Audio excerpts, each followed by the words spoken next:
So, there's a new Descendants movie coming out, and I have been in a Descendants mood recently.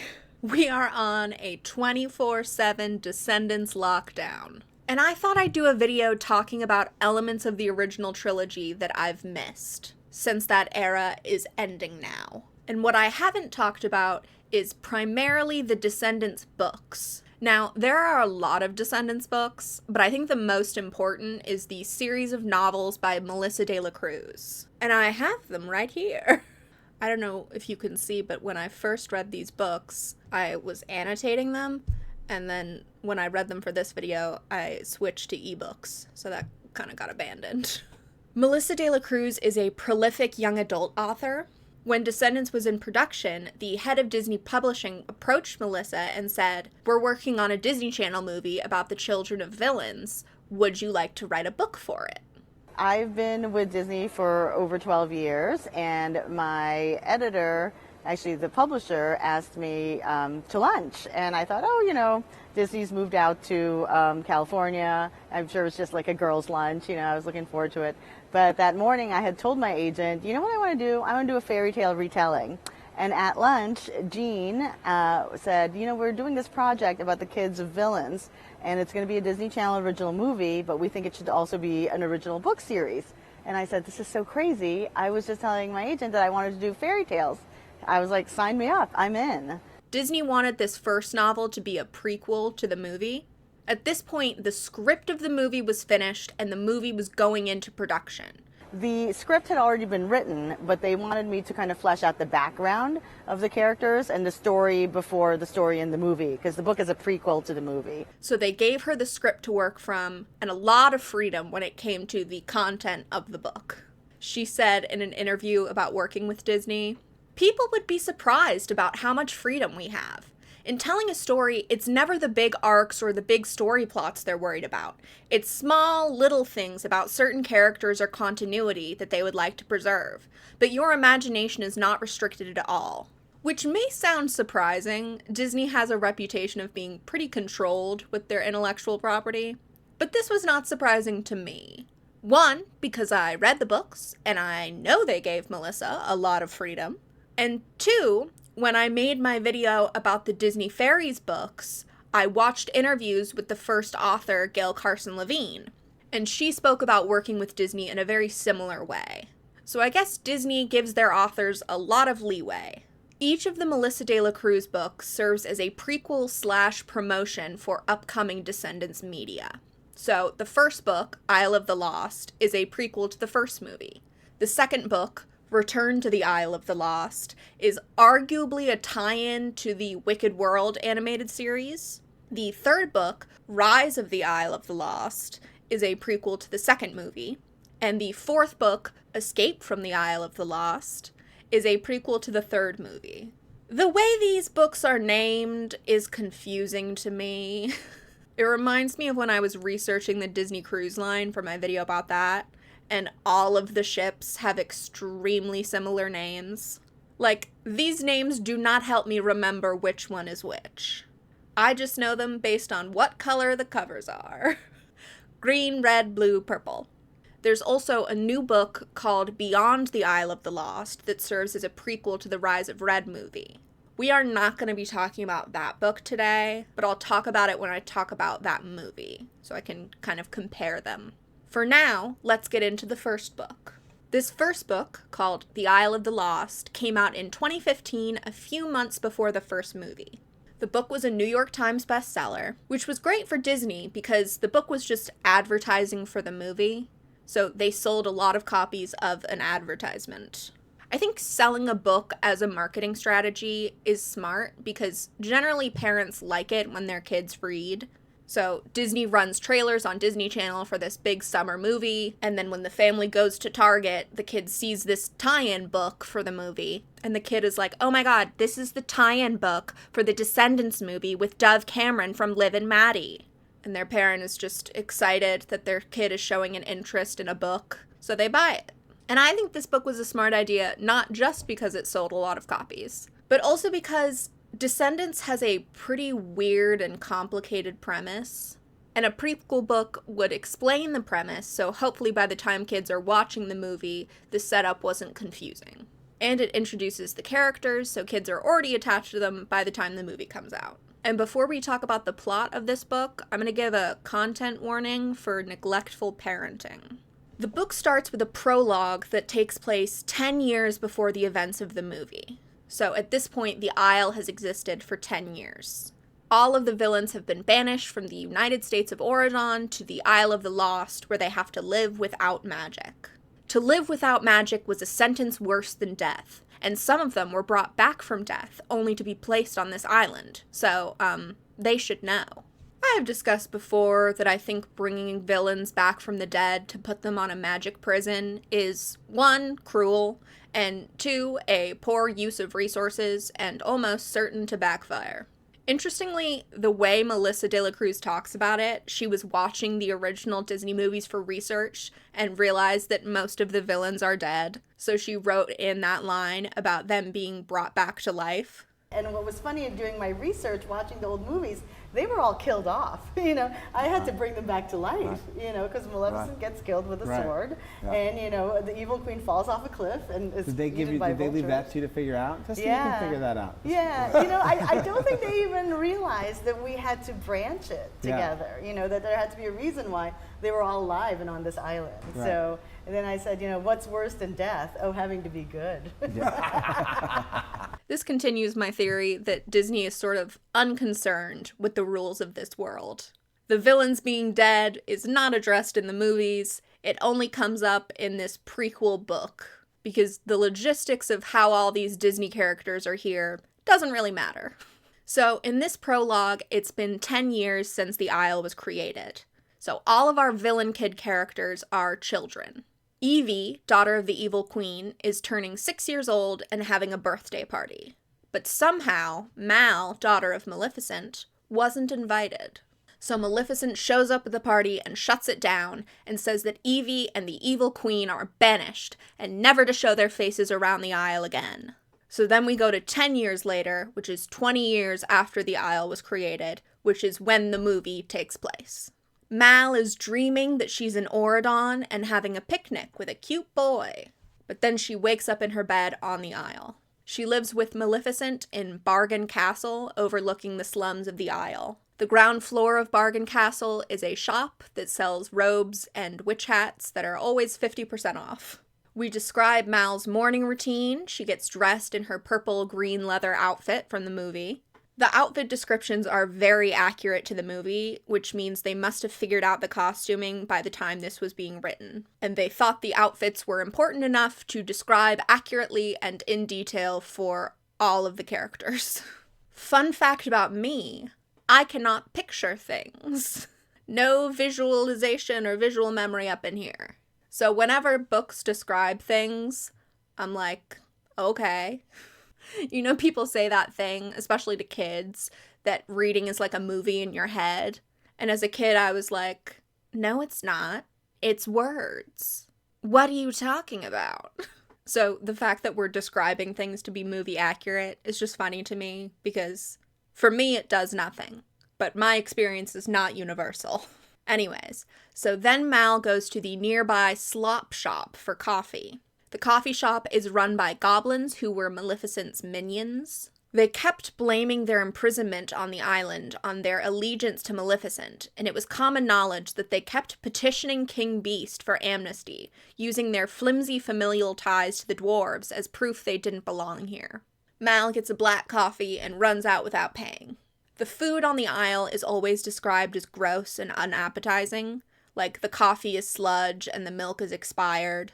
The food, or scraps more like it, came from Oregon. Whatever wasn't good enough for those snobs got sent over to the island. Isle of the Lost, more like Isle of the Leftovers. Then we meet Jay, son of Jafar, who lives with his dad in his junk shop. If Mal lived above a shop, Jay, son of Jafar, actually lived inside one, sleeping on a worn carpet between a shelf straining under ancient television sets with manual dials, radios that never worked, and telephones that had actual cords attached to them. Jay steals things for his dad to resell in the junk shop. He and Mal are described as not friends, but partners in crime, because friends aren't a thing on the Isle. Mal and Jay are in constant competition over who's the better thief. Melissa de la Cruz said she was going for a brother-sister dynamic. There are a few lines in this book that are like, these 4 main characters view each other as siblings. They are not going to date each other in the movie. Don't ship these characters, kids. You're gonna be disappointed. So, Jay has news that a princess is coming to their school.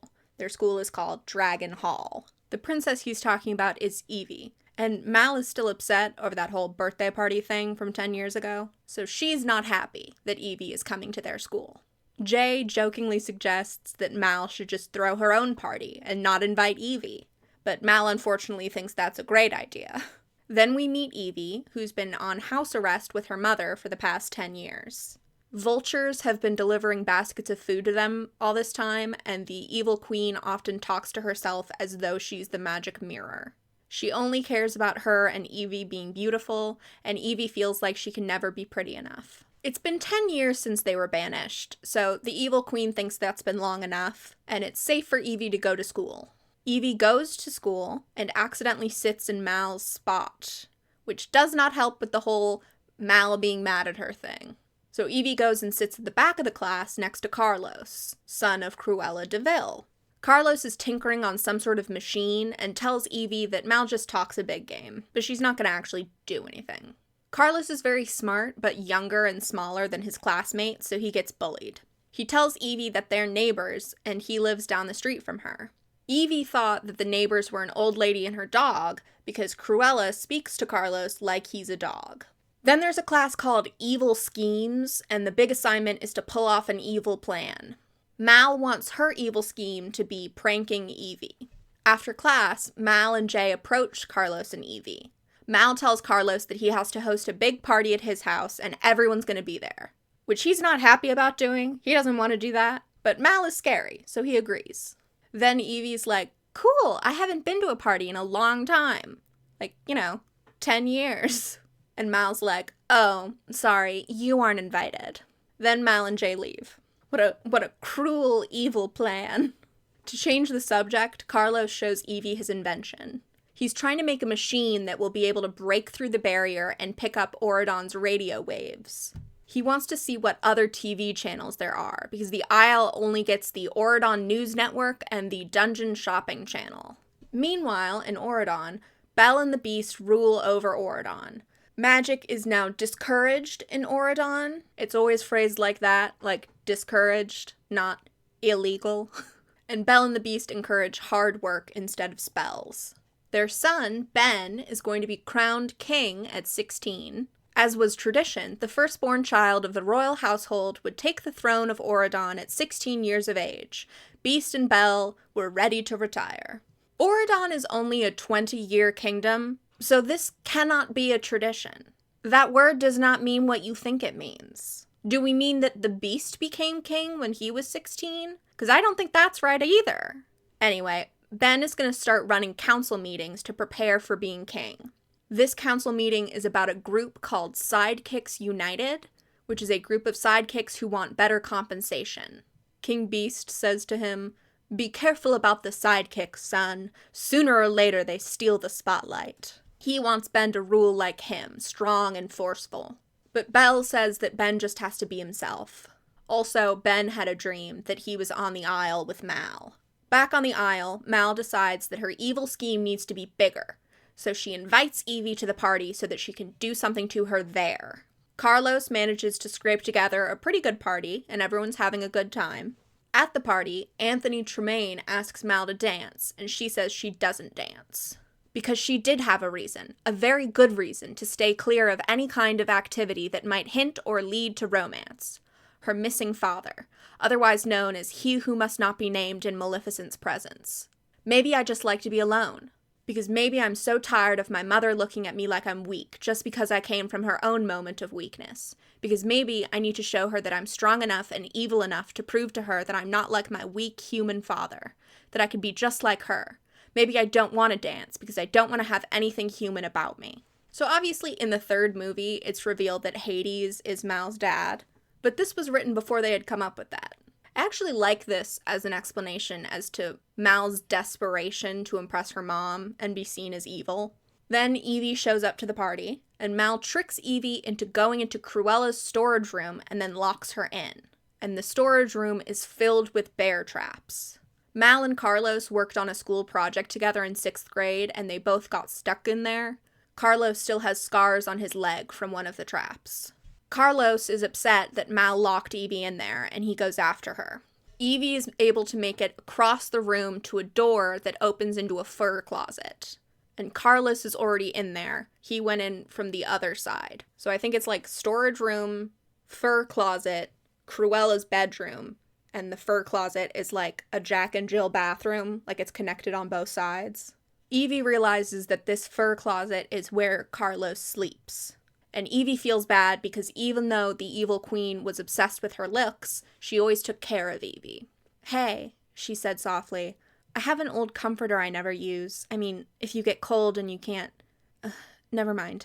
She'd never had any siblings, so she had no idea what having a little brother would be like. But if Evil Queen had ever stopped looking at herself in the mirror long enough to have another kid, Evie thought it would be tolerable to have a little brother like Carlos.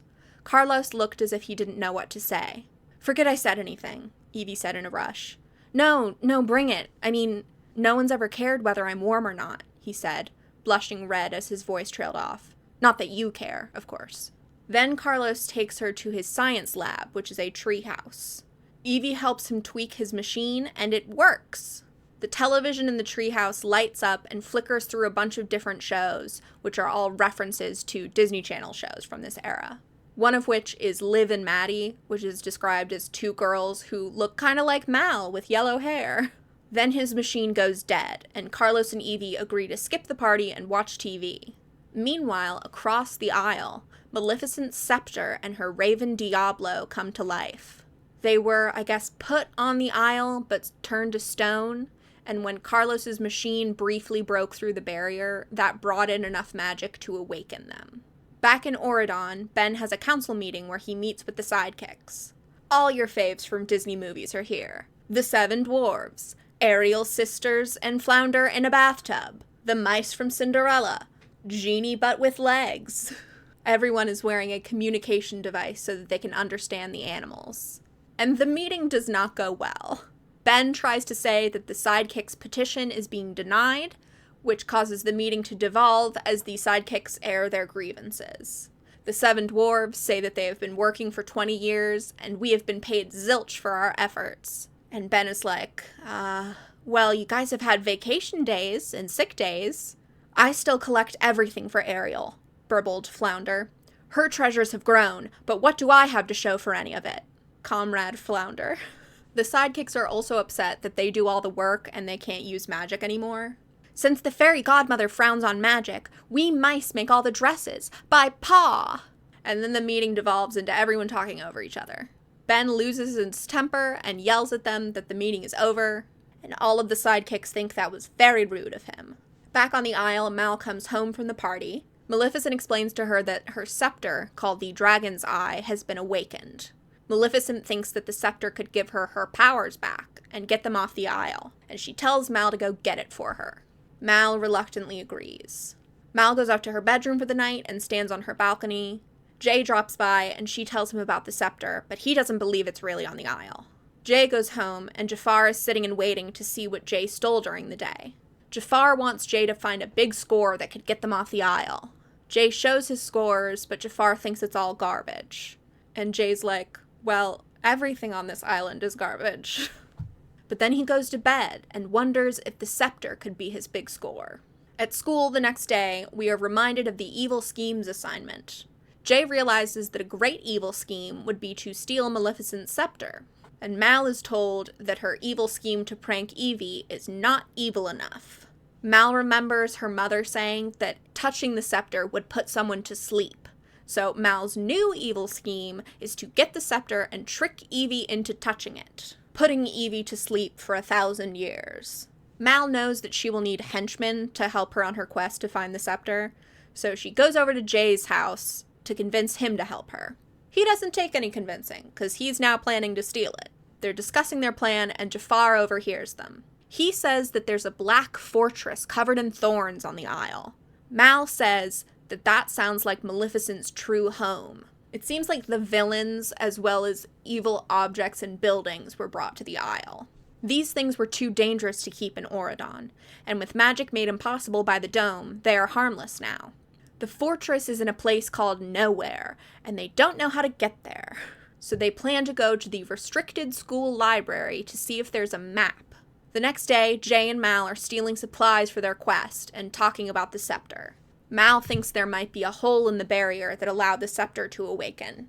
Evie overhears them and thinks it might have to do with Carlos's machine. She's curious enough to go talk to Mal and Jay, even though she doesn't trust them, and she tells them that they need to talk to Carlos about the barrier. So Mal, Jay, and Evie go to see Carlos. Carlos and Evie explain what happened with the machine, and Mal asks if the machine could have let magic into the Isle. When Evie and Carlos are confused, she reluctantly explains about the scepter. Carlos shows them his machine and the hole that it punched in the ceiling of his treehouse. The machine has been beeping ever since the night of the party, and Evie thinks it could be acting as a homing beacon, trying to find the magic of the scepter. So Mal convinces Evie and Carlos to come on the quest and bring the machine along. Meanwhile, in Auradon, Ben is on a date with Audrey. He feels bad about how the meeting with the sidekicks went, but she doesn't seem concerned about what the sidekicks want. They're so adorable and everyone loves them. Why would they bother with things like wages and hours and, she paused to shudder, credit? Audrey is very perfect and shallow, and Ben finds her kind of boring. He feels bad for the sidekicks and even the villains on the Isle, which she disagrees with. And Ben also can't stop thinking about that purple-haired girl in his dreams.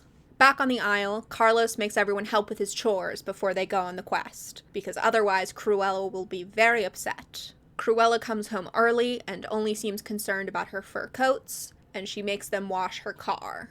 Then the Core Four finally go to the school to get the map. The principal of Dragon Hall is Dr. Facilier, and Mal bribes him with tarot cards to get the map. They follow the map into the outskirts of the Isle and make it to the water's edge. The fortress is on its own little island called the Isle of the Doomed, and the aforementioned goblins have a wharf nearby. They collect the Auradon trash that comes from the barges that come to the Isle. So Auradon sends their garbage in boats, and the goblins collect it and then bring it back to the main part of the Isle to sell it. So the questers plan to hitch a ride on one of the goblin boats and make it to the Isle of the Doomed. Back in Auradon, Ben meets with Grumpy the dwarf to discuss solutions to the sidekicks' problems. Ben read their proposal and he has a lot of ideas, like installing washing machines and dishwashers so the animals don't have to do chores by hand, and setting aside half of what the dwarves mine into a retirement account. Grumpy agrees, and he says that Ben reminds him of Belle. Back on the Isle, the questers are on the Isle of the Doomed, and they are slowly making their way to the fortress. They have to work together to traverse the muddy terrain, and they start to bond with each other. Carlos's machine is beeping more as they get closer to the fortress, and Mal feels like she's being pulled by a magnet to her mother's scepter. They make it to a scary bridge that has gargoyles that are alive because of the magic. Carlos tries to cross the bridge, and then the gargoyles give him 3 riddles. The first is about what Cruella lost, which is the puppies. The second riddle is about her lipstick, which Evie figures out is fire and ice. A little makeup side note. Evie mentions fire and ice and cherries in the snow, and both of those are Revlon lipsticks from the 50s that are still available today. That's the kind of thing I find interesting. The last riddle is about Cruella's true love, which is her furs. They go inside the fortress and follow the beeping of Carlos's machine. They go into one room and Jay touches something and the room turns into a cave of wonders. Jay starts collecting treasure as the room fills with sand, and the cave asks them what the golden rule is. Jay's father said earlier in the book that whoever has the most gold makes the rules. When Jay says that, the room turns back to normal and the treasure is gone. Then they go into a room that has a magic mirror on the wall, and it makes them all look old. Evie has to recite the spell that her mother used to look like a hag. All of the answers to these challenges were set up earlier in the book, which is cute. Then the questers make it to Maleficent's throne room, and Mal knows that this is where the scepter is. They find the scepter floating above the ground, and Evie goes to grab it, but Mal stops her because she doesn't want Evie to be cursed to sleep for 1,000 years. Character development. Mal grabs it instead, and she falls asleep. She's only asleep for a moment before she wakes up. Since she's Maleficent's daughter, the scepter can't curse her for very long. But now, the scepter has vanished. The four of them talk to each other and confess their evil plans, and they seem to be friends now. Mal forgives Jay for planning on stealing the scepter. Evie forgives Mal for planning to put her asleep for 1,000 years. We're all good now. They leave the fortress, and then some goblins bring them home. They each go home, and their parents say that they're disappointed in them. When Mal goes home, she sees that Maleficent has her scepter. Maleficent had sent her raven Diablo to go collect it. So while Mal was asleep and everyone was distracted, the raven swooped in and took the scepter. But Maleficent is angry because the scepter isn't working. Meanwhile, back in Auradon, Ben has an idea about the Isle. The end. So I have this conspiracy theory, I've talked about this before, that the intention of the first Descendants movie was that the villain parents were bad parents. Then they panicked and walked that back in the third movie. But parenthood and love are the themes of that first movie. And the point really seems to be the villains are not good parents and our characters deserve better, right? My favorite scene when Lonnie realizes that the villain parents don't do nice things for their kids or comfort them. And she's like, oh, I thought even villains love their kids. Then when Mal's getting ready for her date and says, she's my mom, so I know she loves me in her own way. This idea of them being safe from their parents in Auradon. On Family Day, they get to do a Zoom call with their parents who aren't excited to see them, and they all just argue. When Mal defeats Maleficent and she shrinks down to the size of the love in her heart, and apparently Maleficent only had a gecko-sized amount of love in her heart. And you can kind of contrast the Auradon parents with the villain parents, like comparing Jane and Evie. Evie's mother only valued her beauty and her ability to find a prince, no matter what he acted like. Fairy Godmother wants what's best for Jane. She says a boy should care about what's on the inside, not what she looks like. Lonnie's parents seem to be great based on the cookie conversation, and Ben's parents let him bring kids over from the Isle even though they don't agree with it. I don't think it was particularly subtle. The villains don't love their kids in the way they deserve, and I think this book reinforces that. Obviously, none of the parents think about their kids' happiness and instead only worry about their usefulness. Jay stealing for Jafar, Carlos cleaning for Cruella, Evie finding a prince, Mal finding the scepter and being evil. And then there's the neglect. Jay and Carlos don't have beds. Carlos saying to Evie that no one has ever cared if he's warm. Part of what's happening is the poverty on the Isle, right? No one has good food or clothes or housing. But I'm reading this book and I'm like, I think these villains just don't care. Go on this dangerous quest for me. When you get back, you'll still be a disappointment. There's this feeling of inferiority running through the book, that none of them will ever be good enough. Evie isn't pretty enough, Jay doesn't steal things that are valuable enough, Carlos doesn't clean enough, Cruella will always love her furs more than Carlos.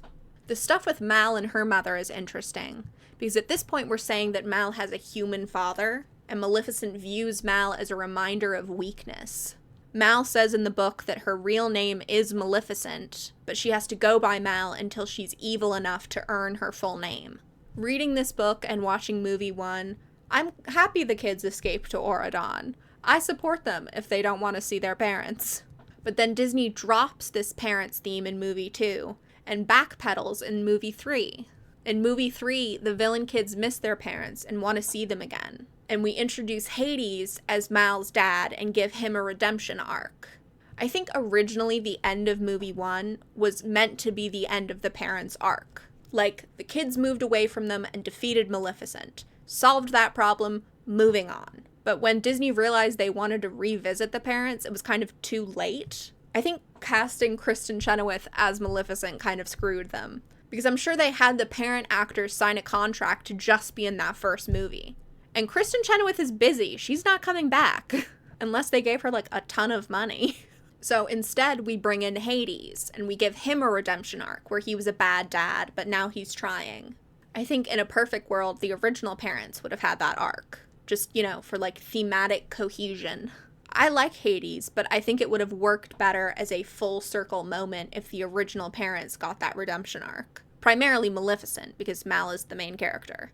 Also, unrelated, but the Ben subplot in this book, this like socialist union sidekicks deserve compensation thing, very random. Liked it a lot. But it's also kind of sad. Like, the sidekicks are being exploited. What the hell?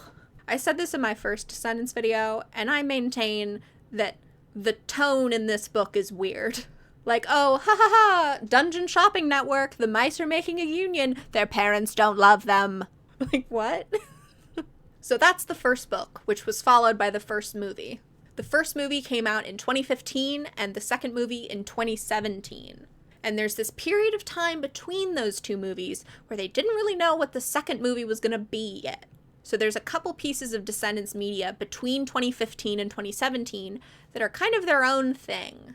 And once the second movie was planned out, all this stuff basically became uncanon. None of it was included in the movies. This includes the animated series Wicked World and Book 2, Return to the Isle of the Lost.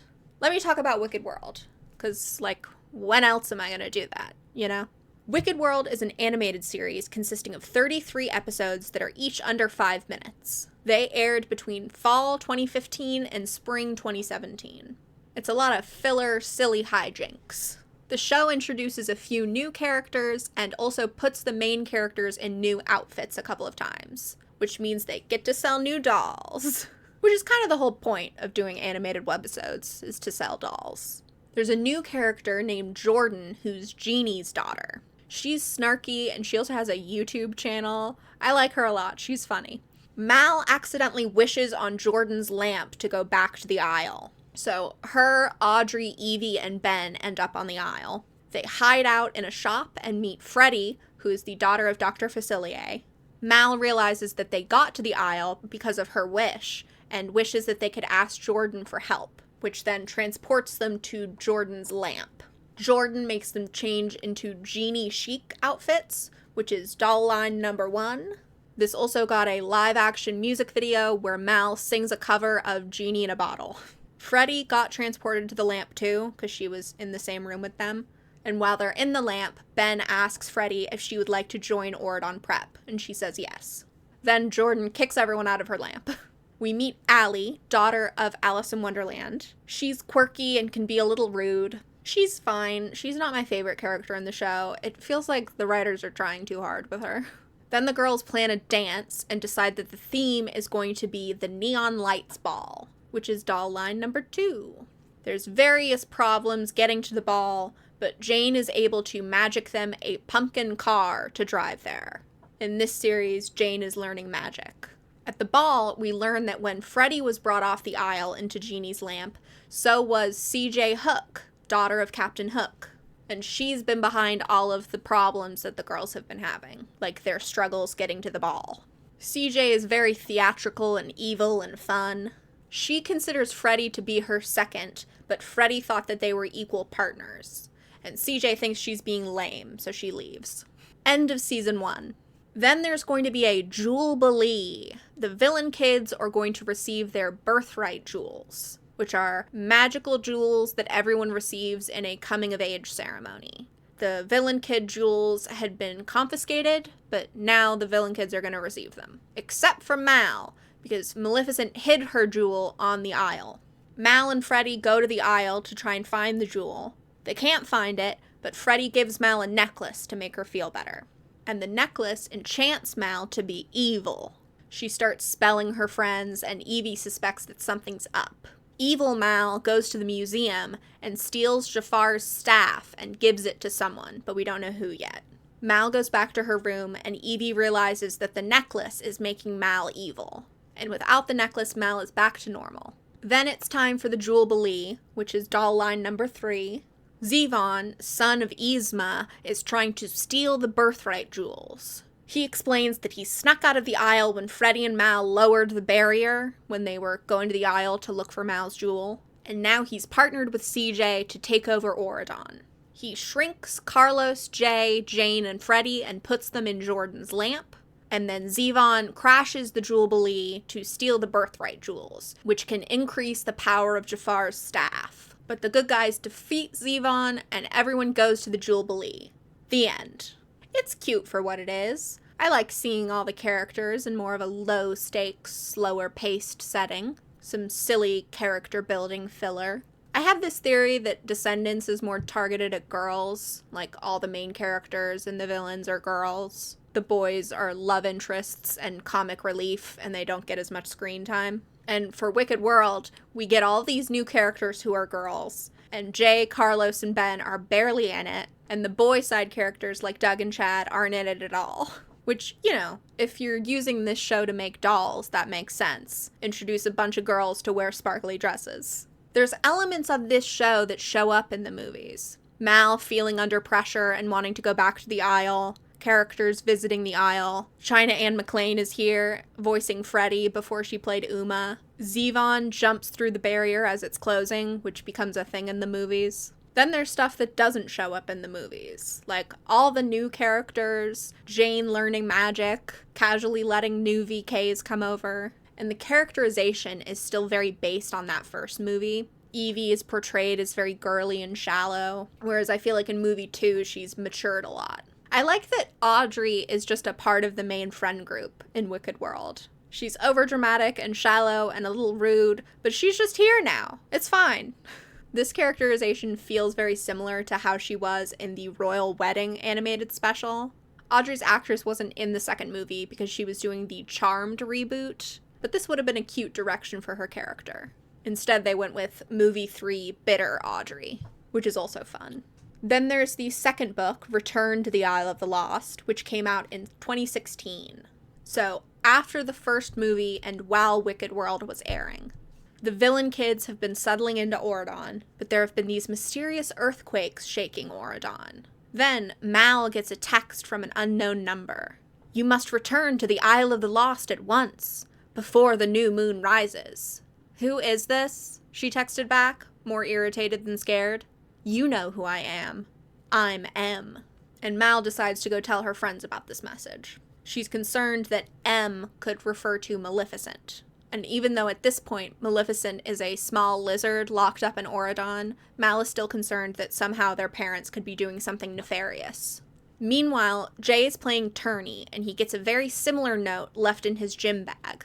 Chad is jealous of Jay's tourney skills, so he knocks Jay to the ground, giving him a black eye, and he calls Jay garbage.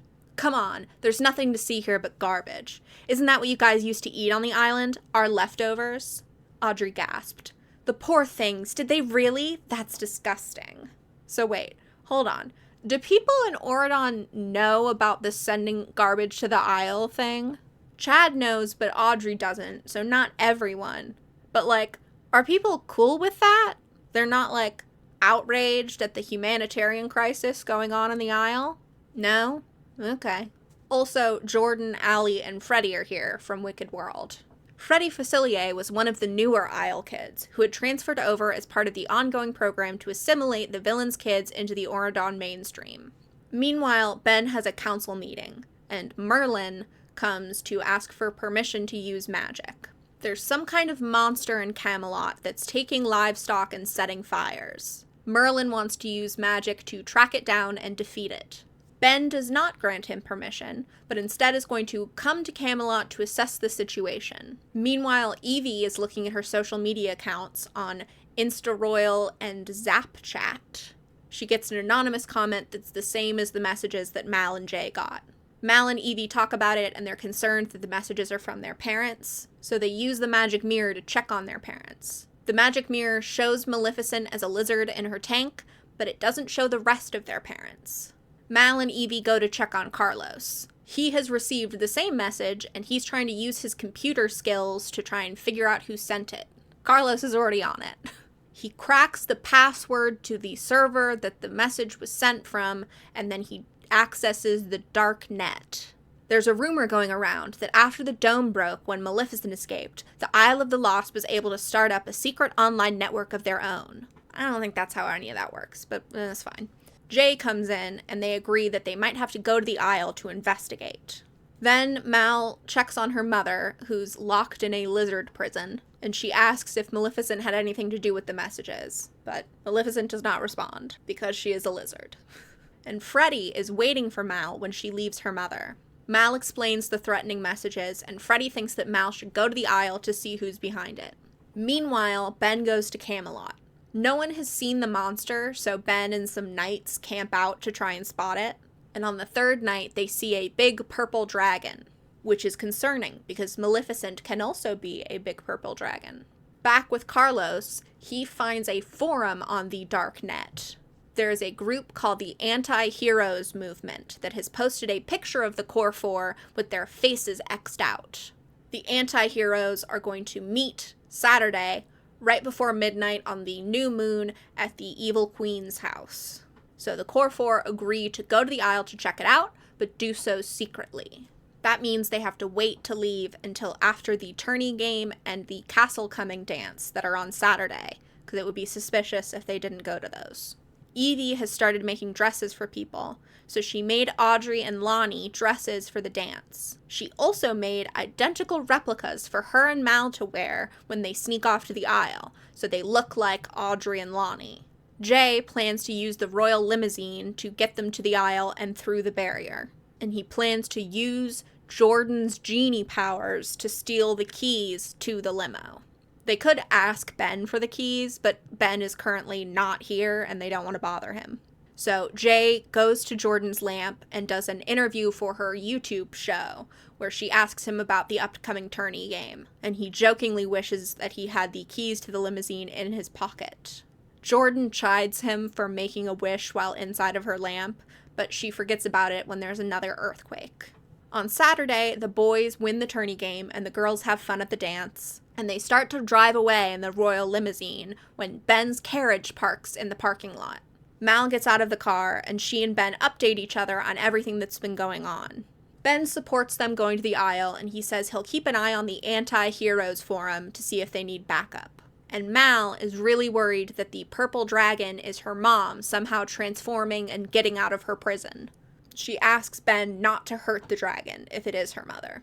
The Core Four make it to the Isle with Carlos driving the limo. He's the only one who knows how to drive because his mom has a car. The Isle terrain is rocky, so he loses control of the car and crashes it. And in the crash, they also lose the remote that controls the barrier.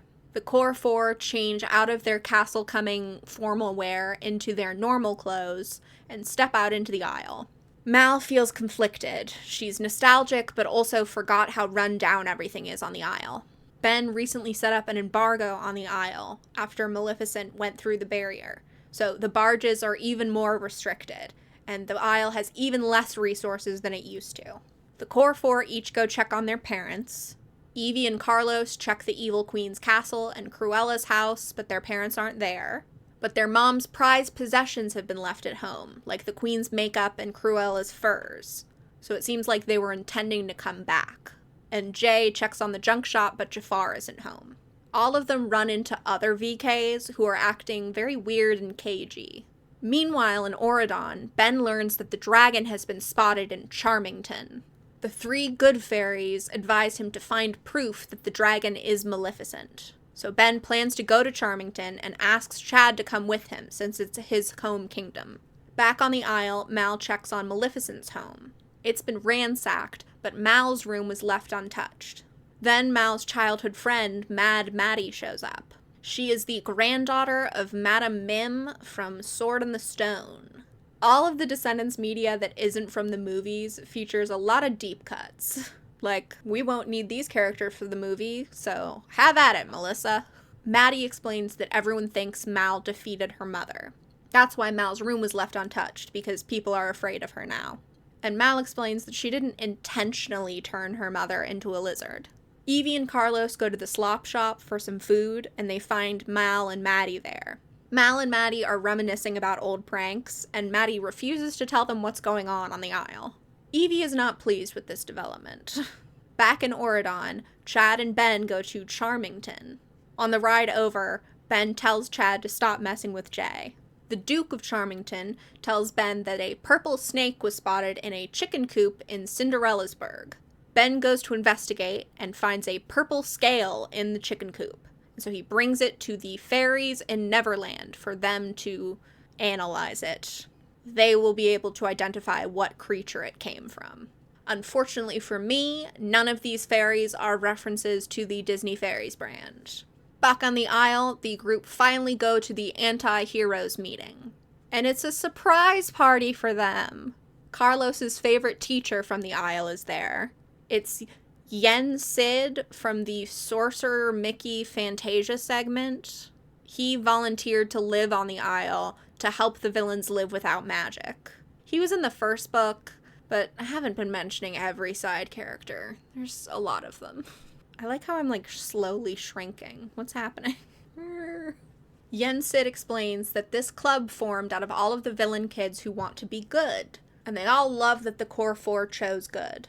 They aren't called anti-heroes because they're against heroes. What most people don't know is that anti-hero is another word for villain, or let me put it this way, an anti-hero is the villain that you root for in the story. Being good is dangerous on the Isle, so the anti-heroes have to be good in secret and pretend to be evil in public. And Freddie Facilier is the anti-hero's contact in Auradon. She was the one who sent the Core Four the messages to get them to come to the Isle, because the Anti-Heroes Club needs their help. Jafar, Cruella, and the Evil Queen have been missing since Maleficent was defeated. Yen Sid explains that the barrier has kept magic off the Isle by pushing it underground. That's what's been causing the earthquakes. And the underground magic has formed tunnels that we are calling the Endless Catacombs of Doom. These tunnels could be an escape route into Auradon. So their parents have gone into the tunnels, but they haven't gotten to Auradon. Instead, they are searching for their evil talismans. The source of a villain's evil power is a talisman. And their parents' talismans are the Fruit of Venom, the Golden Cobra, the Ring of Envy, and a new dragon's egg. Maleficent's talisman was the Dragon Eye Scepter, but it was destroyed, so now there's a new one. And the dragon's egg is what's at the top of the scepter, and that's the actual talisman, and the scepter itself is just kind of holding the dragon egg. Maleficent escaping the Isle has awakened these talismans. If their parents get their talismans, they could defeat the powers of good once and for all. So did you get all that? It's quite the info dump. So the Core Four have to go into the catacombs to get the talismans before their parents can get the talismans. But we don't know where the entrance to the catacombs is, so we need to find that first. Before everyone can go and search for the entrance, Maddie slips out of the meeting, and Mal follows her all the way to Doom Cove. Maddie sees Mal and explains that she got an anonymous note that the Evil Queen, Cruella, and Jafar would be returning to Doom Cove that night. Maddie says that she thinks that someone in the group is a double agent, so she was keeping the letter and Doom Cove a secret. Mal is suspicious of that. Maddie is being really weird, and Mal's pretty sure she overheard Maddie saying the words Doom Cove to someone, but at this point Mal wants to stay and figure out what's going on. Meanwhile, Evie followed Mal because she doesn't trust Maddie. She sees that Mal and Maddie went to Doom Cove, so Evie comes back and tells Jay and Carlos that something bad is going on, and they all rush to Doom Cove. Maddie brought a bunch of other villain kids to ambush Mal and throw her into the water. Apparently Mal was mean to Maddie when they were kids, and Mal bleached Maddie's hair with lye, so Maddie wants to get revenge. And Maddie says that all of Auradon will burn, just like Camelot. Carlos, Jay, and Evie chase off the other villain kids and save Mal from the crocodile-infested waters. Meanwhile, back with Ben in Neverland, the fairies tell Ben that they can't be sure who the purple scale belongs to. They don't have a sample of Maleficent's scales. The only match they have for the scale is a scale that the dwarves found in the mining tunnels. They think that this dragon has been using the tunnels to move around Auradon, and the fairies advise Ben that he will have to defeat this creature with magic. Back on the Isle, the Core Four realized that Maddie was talking about Camelot burning, like from the fire set by the purple dragon.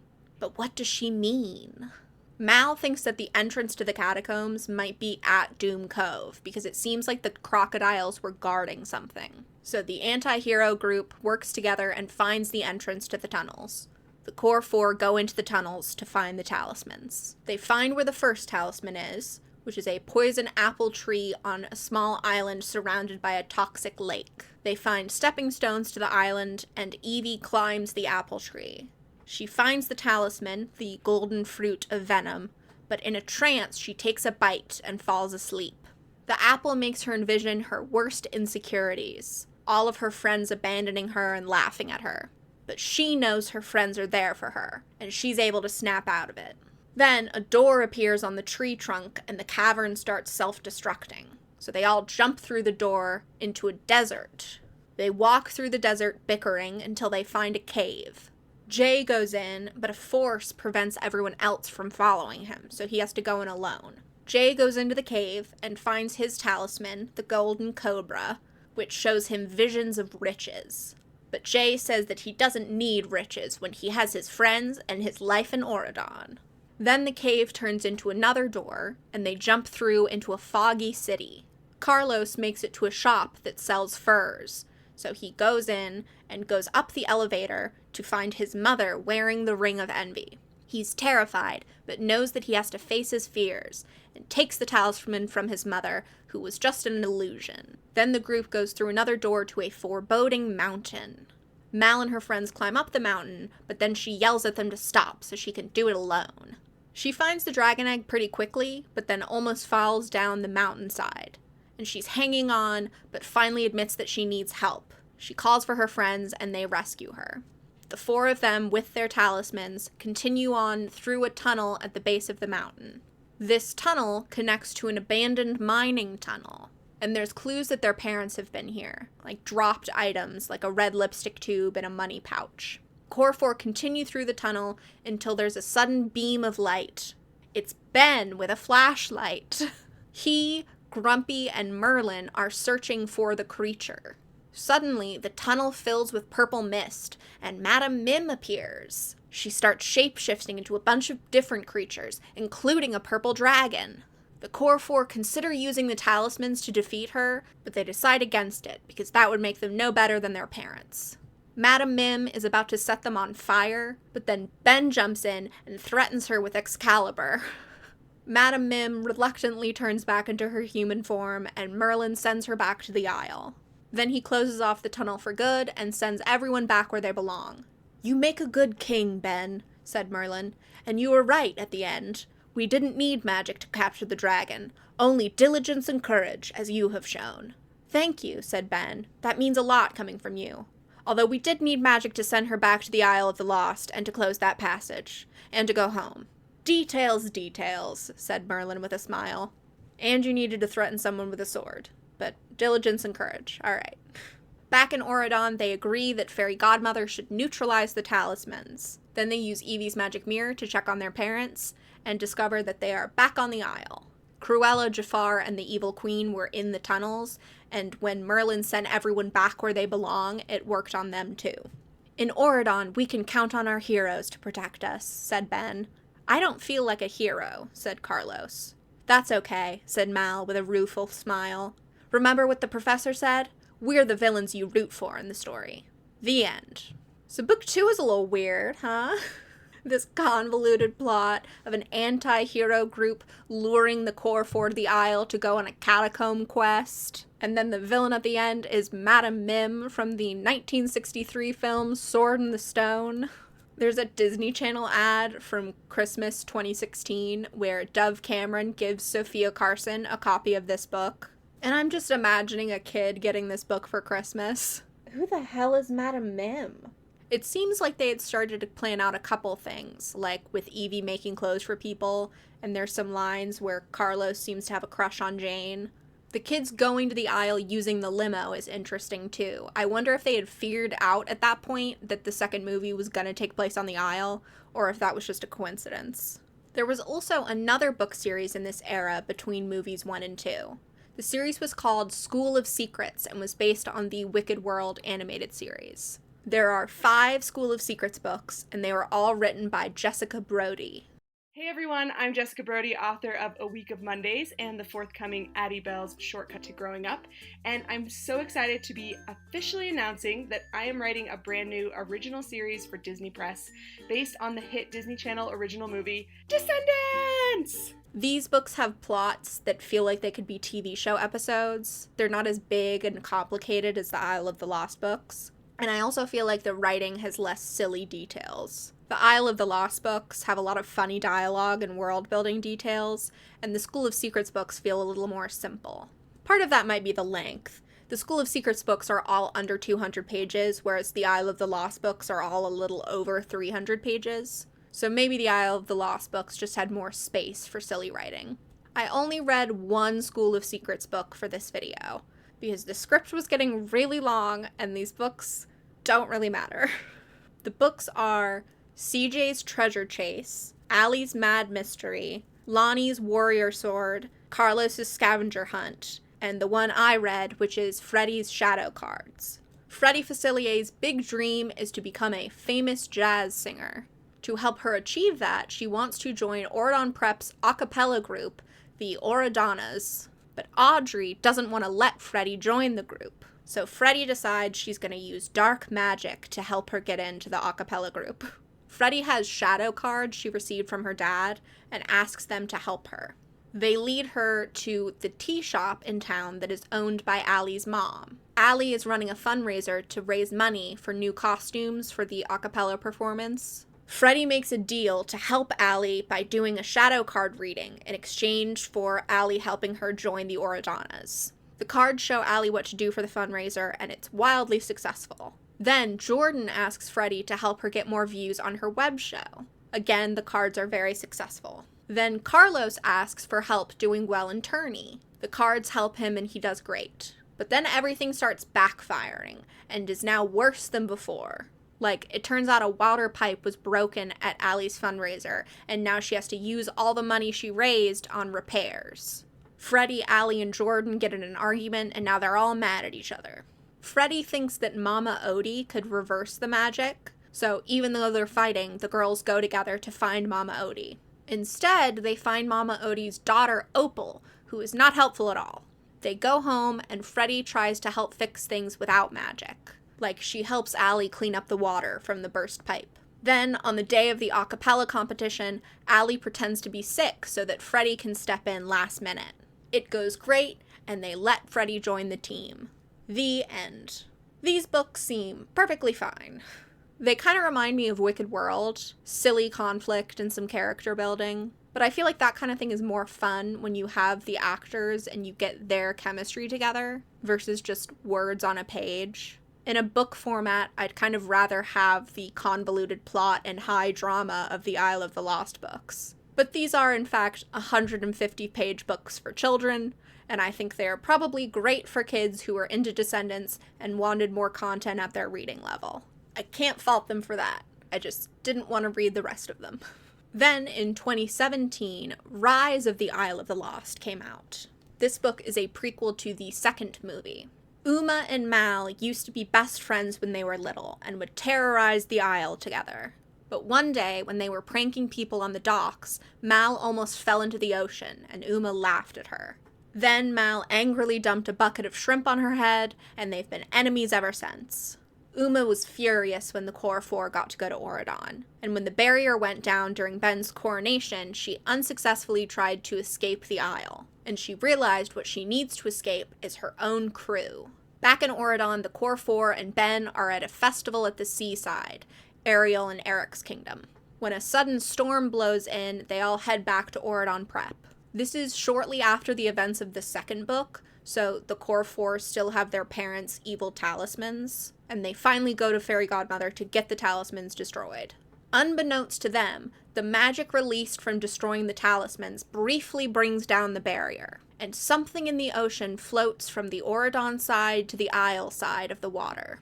On the Isle, Uma is working in her mom's fish and chips shop. She hears a rumor that the big storm was caused by a mermaid playing with Triton's trident. and that the mermaid lost the trident and it floated all the way to the Isle. Uma wants to sail out into the water to find the trident because she thinks that she could use it as a negotiating chip to get off of the Isle.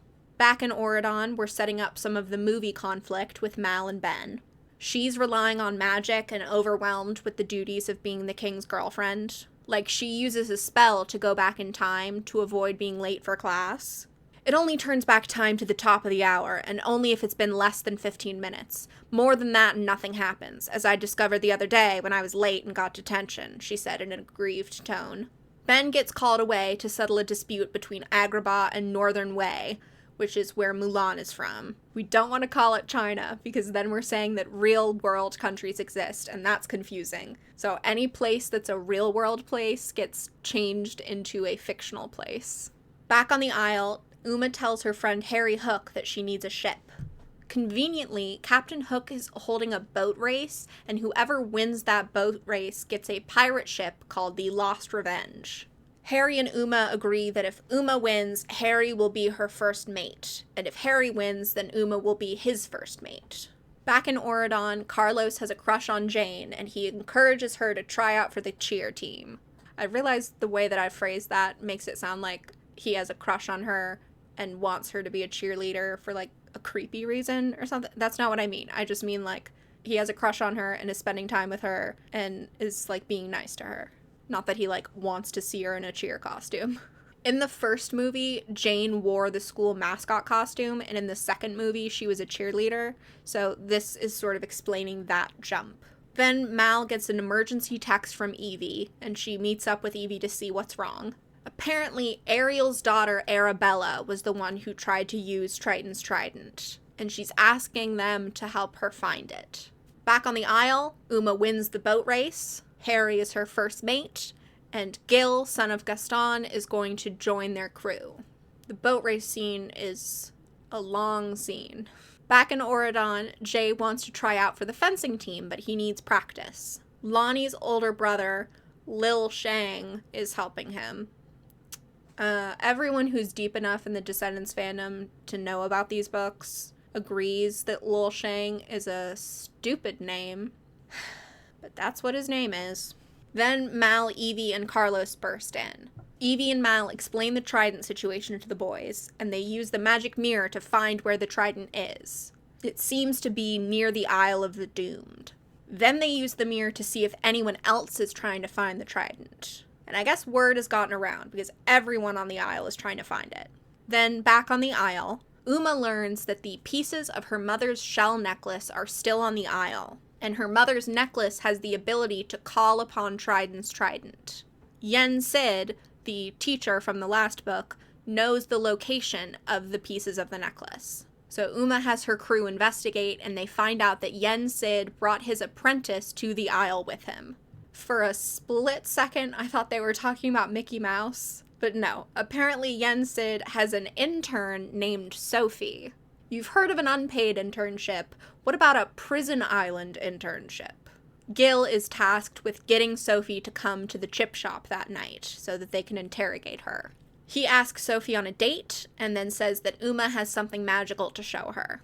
Sophie gets very excited and agrees to go. Gil and Sophie have an awkward date at the chip shop, and then Uma goes to talk to her. It turns out that when Gil said that Uma had something magical, Sophie thought that Uma had Yen Sid's sorcerer hat. Sophie had lost the hat at a hat shop and desperately needs it back. Uma wants to know where her mother's necklace is, but Sophie will only say in exchange for the hat. But it turns out Uma does have the hat. She went to the hat shop earlier to get herself a pirate hat, and Gil got himself the sorcerer hat. So they're able to trade the hat for the information. Back in Auradon, Ben and Lonnie go see what the dispute is between Agrabah and Northern Wei. This is like a border dispute. So the Northern Wei side of the border says that Agrabah's flying carpets move so fast that they cause sonic booms, and olives are falling from trees in Agrabah onto the Northern Wei side of the border. But Agrabah is demanding the olives back. Meanwhile, the Agrabah side says the flying carpets are the only way to get to Northern Wei to trade, because the Great Wall is in the way. And the Agrabah side says that they spend so much time growing the olives that they're upset that it's falling over the wall. Ben proposes a compromise. They cut a hole into the wall separating Agrabah and Northern Way. So now Agrabah doesn't have to use flying carpets, and they can come over and collect their olives. This works, and everyone is happy. Meanwhile, the Core Four plan to go to the Isle to get the trident. They plan to borrow a boat from the royal fleet so they can sail to the Isle. But while they're trying to take the boat, they get caught by Fairy Godmother. She was using her wand to freshen up the royal yacht. Ben's parents are returning from a vacation, and there's going to be some sort of welcome back yacht celebration. I don't know. But, like, Fairy Godmother's a real hypocrite. Oh, magic is discouraged in Auradon, and the mice can't use it to do chores, but she can use it to give a boat a fresh coat of paint. Lame. So Fairy Godmother brings the Core Four back to Auradon Prep, and Evie is crying, and she thinks that they might get sent back to the Isle. Jane sees them being taken to Fairy Godmother's office, and Carlos asks her to make sure they aren't sent away. Back on the Isle, Sophie tells Uma that her mother's necklace is in a treasure chest on the Isle of the Doomed. So Uma and her crew start sailing there. They make it to the island and look for clues to where Yen Sid hid the necklace. Harry finds a marking on a tree trunk, and the crew finds more of these markings forming a path. Then they find a spot on the ground that says X marks the spot, only it's written backwards. And they realize that it's an instruction to walk backwards to two trees that are forming an X, like at In-N-Out. Harry digs underneath the trees, and then the ground gives way, and he falls into an underground lagoon. Meanwhile, in Auradon, the Core Four are in big trouble. The Fairy Godmother wants to expel them and send them back to the Isle. Which, hold on, I didn't think that was actually a possibility. I thought the kids were just scared of that happening. Like, I know they were caught stealing a boat, but sending them back to the prison island? Like, if Chad tried to steal a boat, he wouldn't get sent to the Isle. He'd get, like, a detention or a suspension or something. This, to me, feels like Fairy Godmother still thinks of the villain kids as dangerous and evil, and is taking the first opportunity to send them back where they belong. Anyway, then Jane has Merlin teleport Ben into Fairy Godmother's office. And Ben covers for the Core Four and says that they were on a mission from him. Fairy Godmother lets them leave, and the Core Four explain the trident situation to Ben. Then they take a speedboat and sail to the Isle. Back on the Isle, Harry is in the underground lagoon. He finds a pile of strange objects, and one of them is the treasure chest that Sophie described. Then the crew comes down into the lagoon to help him out. Gil touches a skull that's in the pile of artifacts, and it triggers skeletons to start attacking them. At first they think it's magic, but then they realize it's just an elaborate booby trap with, like, ropes and machinery. They escape the booby traps and make it back to their ship. Then they put together the pieces of the necklace, and they're missing one piece, but it turns out Uma had the piece all along. She puts on the necklace and feels it guiding her to the trident. The pirates see that some sort of boat is coming towards them from Auradon, but it doesn't matter because they make it to the trident. Meanwhile, the Core Four and Ben are sailing to the Isle with Evie's mirror as a guide. They're as close as they can get with the boat when they see that Uma has the trident. So Mal makes a small hole in the barrier and then uses her spell that turns back time 15 minutes. But by opening a hole in the barrier, now Uma can use magic too. Mal and Uma are both using their magic to pull the trident towards them. In the struggle, Uma's magic pulls one of Mal's gloves off, but in the end, Mal gets the trident and closes the hole in the barrier. In the struggle, Uma's ship ends up shipwrecked and will now be permanently stuck on the docks. Uma is pissed that she lost the trident, and then she sees Mal's glove and is even more pissed that it was Mal who took it and that she won again. The next day in Auradon, they give the trident to Arabella to return to the museum, and Arabella agrees that magic is too dangerous to use. Ben awkwardly mentions that all magic artifacts should be in the museum, and so Evie gives up her magic mirror. But Mal is conflicted about her spellbook and her place in Auradon in general, so she keeps the spellbook for now, but asks Evie to help her look more princessy. Jay makes the fencing team, Doug offers to help Evie with the accounting side of her clothing business, Ben asks Mal to cotillion, and the pirates swear their revenge. The end. It's interesting that so much of this book is setting up the second movie. The first book is basically just character building. We mainly get the core four's personalities and their relationship with their parents. Probably the most specific setup in that book is that Ben is dating Audrey and doesn't really like her. The second book isn't serving as a prequel to anything, so it doesn't set anything up. But this third book touches on so many things. Mal is stressed being the king's girlfriend, and we get her showing up to an event late, which I've said about the second movie. It would have been nice to have a scene showing Mal messing up and struggling with her royal obligations, as opposed to just telling us that she's having a hard time. We get scenes with Carlos and Jane, Evie starting a clothing business and Doug helping her, Jay doing fencing.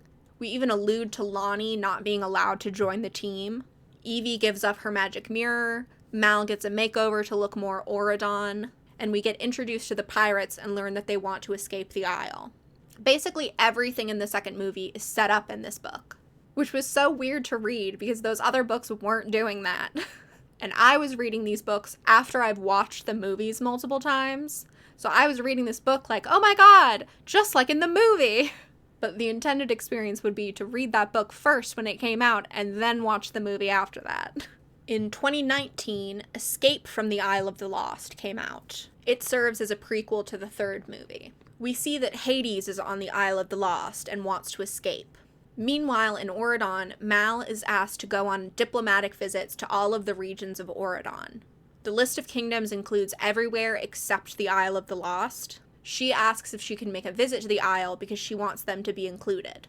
The Beast, Belle, and Fairy Godmother are not into that idea, but Ben supports her. Evie is finishing her dress for graduation. She's sad that everything is moving so fast and is worried where she will go after graduation. She's like, I can't stay in the dorms anymore after graduation.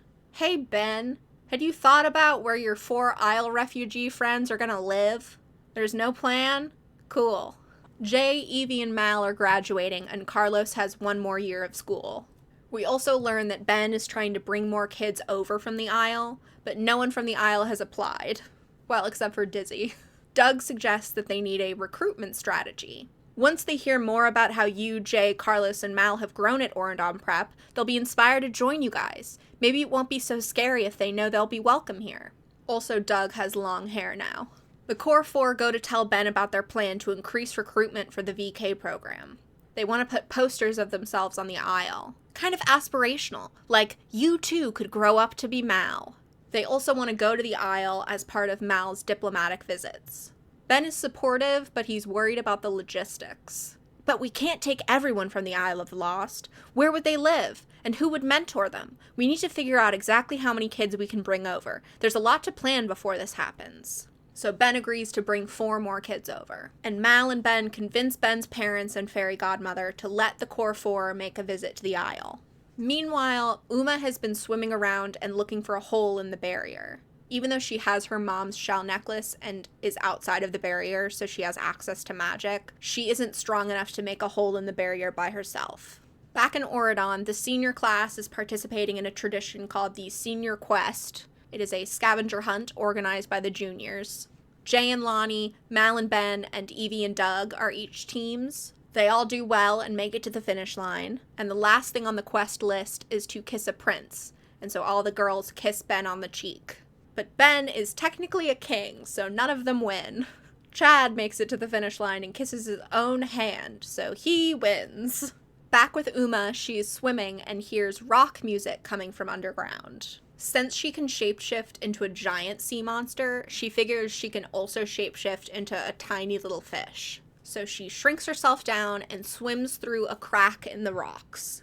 Then she ends up in Hades' lair. Back in Auradon, Jay doesn't know what he wants to do after graduation. He gets offers from some college teams to come play tourney, and he has the opportunity to play in front of scouts for some professional teams. But the day the professional scouts are available is the day the Core 4 is visiting the Isle, so he passes on that. Ben can't come to the Isle, he has to stay in Auradon for a trade meeting. And at that meeting, Ariel's older sister expresses how worried she is that Uma is on the loose. And she's also against more villain kids coming over. Back on the Isle, Uma wants Hades to give her his ember. How does she know what that is? I still don't really know what the ember is, and I'm YouTube's preeminent descendants scholar. Uma has some sort of plan and she wants to use the ember for it, and she convinces Hades to help her by talking about how good it would be to escape the Isle and how everyone back on Olympus thinks he's a has-been. Then the Core Four come to the Isle. Mal goes to make an announcement about the VK program, and people seem scared of her and not super into it. Then the Core Four go to their old school. Dr. Facilier agrees to distribute applications on the condition that they put in a good word for his daughter Celia. She feels very left out when she hears all the stories that her sister Freddie has been telling her about Auradon. Very left out indeed, said Dr. Facilier meaningfully. The group meets Celia and she does a tarot reading for Evie. This is the Judgment card. It means change, mostly for the worst. This change means disaster is on the horizon. Something terrible is about to happen. And if you want to know how to prevent it, you'll have to buy another session. I went through a tarot phase in high school. I don't remember much now, but I don't think that's what that card means. Then Uma goes back to Hades. She needs to get close enough to Mal to steal the remote that opens the barrier, but she has to do it without Mal seeing her. So Uma wants Hades to help her distract Mal. She also has a theory that the cracks in Hades' underground lair lets in some magic, and they look at his ember and there is a small spark of magic there. Then Celia is going through the underground tunnel that leads to Hades' lair, and she overhears Uma and Hades, but she can't make out much. She knows they must be talking about an escape attempt of some kind. Uma and Hades hadn't succeeded at anything yet, and probably wouldn't succeed at this either. Drag them. The only thing they would achieve would be getting everyone on the Isle of the Lost in trouble. Then no one would be allowed to go to Auradon. Was this the bad fortune she always predicted for everyone when she read them their cards? Which, does that mean that she tells people their fortune is bad regardless of what card she pulls? That would explain her saying that Judgment is a really dark card. Celia tells the Core Four that Uma is back, but they don't really believe her. Then the Core Four do a presentation at the school about what it's like in Auradon. The few students who do show up are bored and not interested in going to Auradon. The Core Four split up and do various things. Carlos says that he's scouting locations for where to put posters and billboards, but he's actually testing a new device that creates a signal connecting Auradon and the Isle. He tests it by texting Jane that the VKs aren't interested in coming to Auradon. She suggests that they need to have a celebration and make the kids feel like a big deal. Mal says that she plans to take pictures of the Isle to update Ben, but she's actually doing a security sweep to look for Uma. Celia's update really scared her, but she didn't want to let on. Then she has a gap in her memory when she's doing the security sweep, which really freaks her out. That night, the Core Four are sleeping in their hideout, and Mal has a dream that she's a kid and showing her parents an evil award she won at school. Then a voice that sounds like her dad starts calling to her, and she leaves the hideout. While she's walking around the Isle, she runs into Dizzy, who is wearing Uma's necklace. So at this point, I realized that this part of the book is adapted from a Descendants promo. In 2018, there was a Descendants short film called Under the Sea. In it, Mal is on the beach on the Isle and runs into Dizzy. Mal had followed a glowing orb that was calling to her, and it sounded like her dad. Dizzy had been looking for Mal, and then Mal realizes that Dizzy is wearing Uma's necklace. Uma's necklace is possessing Dizzy, and Uma is speaking through Dizzy. Then Harry and Gil show up, and Uma speaks through them too. She threatens Mal and says there's a war coming. Mal jumps into the ocean and swims to a shipwreck. Then Mal and Uma sing a duet of Kelly Clarkson's Stronger. Mal goes to open a door on the shipwreck, and then she wakes up back on the beach with Dizzy. So in the book, Mal runs into Dizzy on the beach. Dizzy is wearing Uma's necklace and speaks as Uma. Harry and Gil show up, and Mal jumps into the ocean to confront Uma. Meanwhile, Carlos wakes up from a nightmare about his mother. Then Evie, Jay, and Carlos realize that Mal is gone, so they go to search for her. They run into Hades' demons, Pain and Panic, who say it looks like Mal was sleepwalking, and she seemed to be talking to someone who wasn't there. They also say that Mal was headed for the harbor. Jay, Evie, and Carlos make it there just in time to see Mal jump into the water. Jay jumps in after her, but he can't see anything. And at that point, they figure out that something magical must be happening. So Evie suggests they go to the evil queen's house to get something to fight the magic. They break in and use the frame of the magic mirror to see Mal, so the mirror is broken, but the frame is still there. Meanwhile, Mal is underwater at a shipwreck. Uma is there and is using magic, and Mal realizes that Uma wants the remote that opens the barrier. Mal and Uma fight, and Uma leads her to a door on the shipwreck, and then Uma goes back to Hades' lair. Uma explains that when Mal opens the door, Uma will magically pop out and take the remote. Hades seems a little conflicted, but Uma doesn't know why. Meanwhile, Evie reaches through the mirror and pushes Mal away from the door. Then the boys pull Evie back so Uma can't get to her. Immediately they forget what they were just doing. They forget that magic was kind of working, and they forget they were fighting Uma, and they forget where Mal is. Meanwhile, Celia is underground, and she realizes that the cracks in the cave are letting in magic.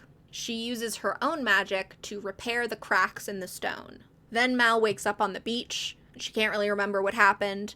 Dizzy is there, and Mal says that they need to leave.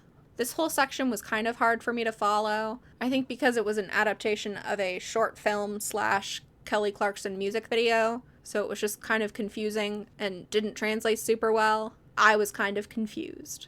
The Core Four reunite at their hideout, and Carlos tells them about Jane's idea to have a Villain Kids celebration. They tell Dr. Facilier about the plan, and they're about to head back to Auradon in the limo. Celia pops out of a manhole cover and admits to Evie that the judgment card from her fortune isn't bad. It just means change. Then the Core Four go back to Auradon. Evie finishes making all the graduation gowns she was commissioned, and she now has enough money to buy her own cottage.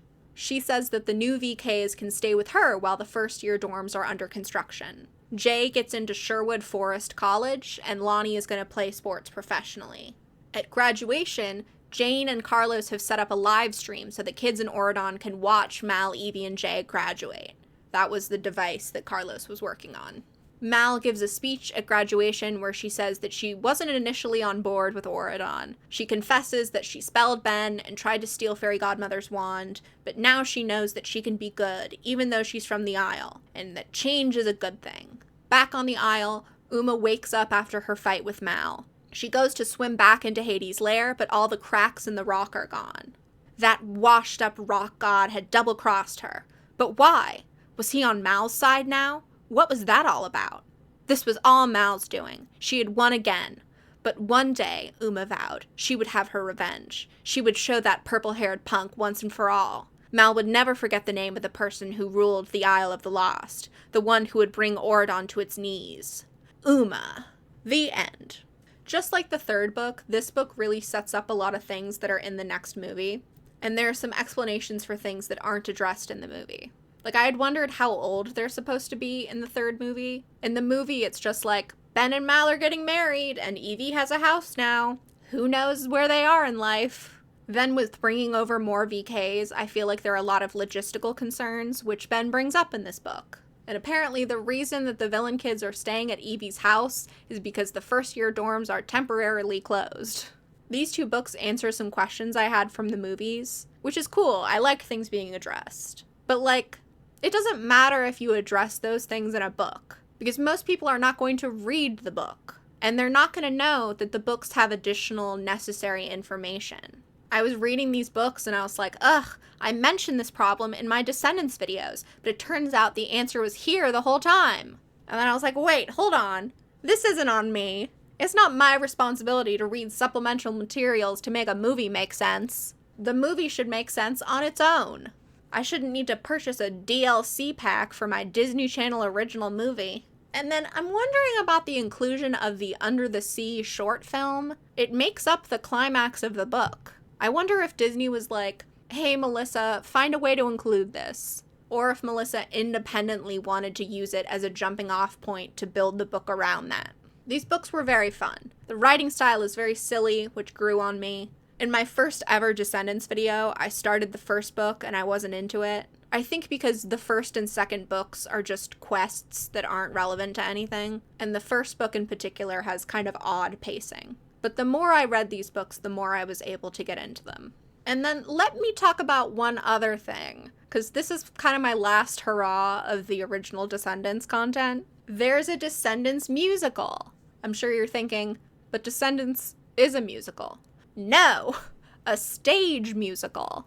There is a one-act stage play adaptation of Descendants. School and community theaters can pay a licensing fee so that they can put on a production of Descendants the musical. So, I know I maybe give off a theater-y vibe, but I have not done theater. All I know is through cultural osmosis, like YouTube video essays about why Diana the musical failed. So all of this stuff was new to me, but I tried my best. Disney Theatrical Licensing works with a company called Musical Theater International. So you pay them money, and then they provide you with materials, and you are legally in the clear to perform that show. One Act's Made Easy. Adapted from the hit Disney Channel original movies, Disney's One Act edition are bound to thrill your cast. Tailored for length and containing plenty of roles, these shows are accessible and perfect for young performers who are ready to stretch their talents.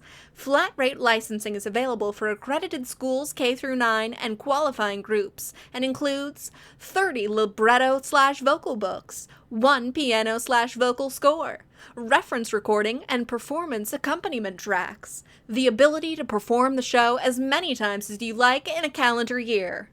So I mostly understand what those words mean. According to Wikipedia, Descendants the musical became available to license in 2020. Not a great year for that.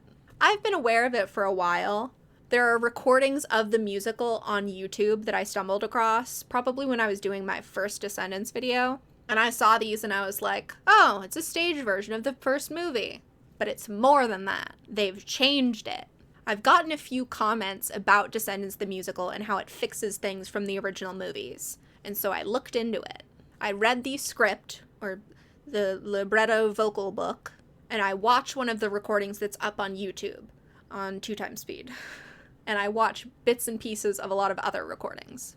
I'm not going to include footage of any of these recordings because that would just be a bunch of random children. That feels irresponsible.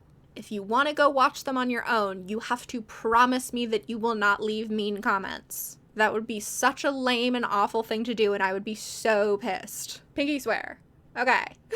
This musical is mostly an adaptation of the first movie, but with songs and story elements from the other movies and Wicked World. So, Ben invites the villain kids to Auradon. His parents say that if this goes badly, then Auradon will close the portal to the Isle forever. There's a portal connecting the Isle to Auradon in this version. The VK's parents tell them to steal the wand. They come to Auradon. Evie has her subplot with Chad. The boys play tourney. And meanwhile, Jane wants her mom to spend more time with her and pay attention to her, but Fairy Godmother is too busy. Jane offers to keep an eye on the VKs, but her mom isn't even listening to her. Jane watches the Core 4 break into the museum, and she tries to tell her mom, but her mom is too distracted. When the Core 4 are making the love potion for Ben, Jane is the one that comes in. She asks the VKs about their moms baking chocolate chip cookies. Then Jane cries a tear of human sadness because her mom doesn't have time for her anymore.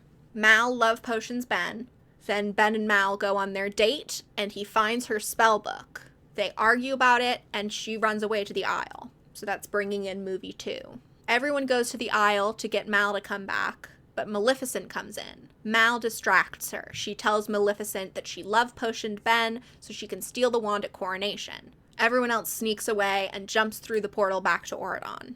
Then Evie gets caught cheating with her magic mirror, and it turns into a big argument with Audrey. Audrey and Chad rile up the Auradon kids against the villain kids. Then Mal comes back through the portal just in time for the coronation. Because everyone hates the villain kids now, the Core 4 are going to go through with their plan to steal the wand. They had been on the fence about it before now. Ben tells Mal that he overheard her saying she was going to steal the wand, and he asks her not to steal the wand and says that he loves her. She confesses that she love-spelled him, and he says that he isn't under a spell anymore. When he went to the Isle to try and get her back, the spell wore off, since magic doesn't work on the Isle. Then, at coronation, Jane steals the wand because she's lonely and wants attention. Mal takes it from her, then Maleficent comes in, the VKs fight her and steal the wand from her, Maleficent is defeated, and then Ben orders the portal to be opened forever. The end. This musical is impressively written. It could have felt really clunky and confusing with all the changes, but it doesn't. It all flows really well and the changes work. I think someone specifically told me that Descendants the musical improved the Jane subplot, and it did. It's better than Mal bullying her into wanting a magic rhinoplasty. In this musical, magic is explicitly illegal in Oridon, which I think it's the only piece of Descendants media where they say the word illegal, as opposed to just discouraged or like dancing around it. No, in this musical, it's illegal. So when Ben finds Mal's spellbook, he's mad that she's not trying hard enough to fit in, but he's also mad that she's using illegal magic. You know the decree. Magic shall not be used in Oridon. Audrey was right. You're just like your mom. And when Evie gets caught cheating with her magic mirror, Audrey yells that it's illegal. And then I like the stakes with the portal. This is their one chance, and if bringing VKs over doesn't work, then it's closed forever. I feel like that was sort of implied in the movie, like this is Ben's one chance. But I like having it spelled out and having reminders of the stakes. Ben says when Mal runs away to the aisle, "There are no second chances here. If Mal's not at the coronation, if my being crowned doesn't signify the mending of our cultures, my parents will close the portal and never open it again." Which I like that. They never address in the second movie that one of the 4 VKs going back to the aisle makes this whole experiment look really bad. Also, Evie's chemistry teacher is Maurice, like Belle's dad, the inventor. That's very cute. One thing I didn't like is while the Core 4 and Ben are on the aisle, all the Oridon students are like partying because the Core 4 have been a bad influence. I don't get that as an explanation. Those things don't seem connected. And Fairy Godmother is shocked and appalled, and Audrey is like, "It's those rotten VKs." Is it? They're not even here right now. But then Audrey and Chad turn everyone against the villains, and I think that works okay. The Family Day scene isn't in the musical, but we still need Oridon to turn on the villain kids so that we can have our protagonists at their lowest point, hero's journey, English class, etc. So when Evie gets her mirror taken away, Audrey accuses the VKs of being evil, and that's when the tide turns and Oridon is against them. Oh, and I also don't like that they call the villain kids evils. Like, this is all the evil's fault. Which, like, I don't even like the term VK, but I've had years to get used to it. That's established Descendants terminology. Why did this musical bring in a new term that's like, it's still dumb. It's not like it's better. Then just some thoughts about the actual productions of this musical uploaded on YouTube. The libretto vocal book has production notes with advice on how to stage this musical. Descendants the musical, based on the Disney Channel original movies, can be staged, choreographed, and designed as minimally or as robustly as your production requires. Here are a few things to keep in mind as you get started. One is about the dialogue. It is essential to find the rhythm of the scenes so they don't lag. The dialogue has been designed as bouncy and relatively rapid fire, so encourage your cast to keep the ball in the air and push the story forward, balancing the humor against the stakes so the world doesn't become casual or melodramatic. Yeah, in an ideal world, the dialogue would be snappy. But in this world, the actors doing this show are all middle schoolers, and they are doing their best. And their best is not snappy. Then about the musical numbers. Descendants has some complex musical moments, including intricate harmonies and demanding solos. For amateur performers, you may choose to make small adjustments to the score to suit your production's needs by simplifying harmonies or adding supplementary ensemble singing. Please note that no songs can be removed from the show and no additional songs from the Descendants movies or animated series can be added. We know these songs are hard. Suck it up. There's also a lot of stuff like that about how you can't change anything about the show. No cutting or adding songs, not changing characters, that kind of thing. You are not permitted to make any changes to the music, lyrics, or dialogue of this play, including the interpolation of new material and/or the exclusion of existing material. Any changes shall constitute a willful infringement of said copyright and will subject you to all the criminal penalties and civil liabilities under the United States Copyright Act. So cutting or adding a song would be changing the copyrighted material, which you don't have the right to do. Like if AMC Theaters showed a movie with a scene edited out. You're not supposed to do that. That's not the agreement. But of course, theaters doing Descendants the musical do make changes. And it's not like Disney is sending undercover operatives to check middle school productions of Descendants. I think probably the only thing they'd really crack down on is if you were performing the show without having paid the license at all. Then there's stuff about sets and scene transitions. Transitions are intended to be seamless, allowing the show to flow fluidly from one scene to the next.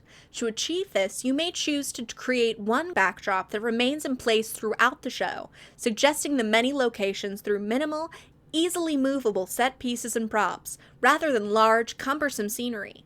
For example, to create Mal and Evie's dorm room, consider brightly colored beanbag chairs rather than 2 beds. In the classroom, think about using 2 long benches and a chalkboard.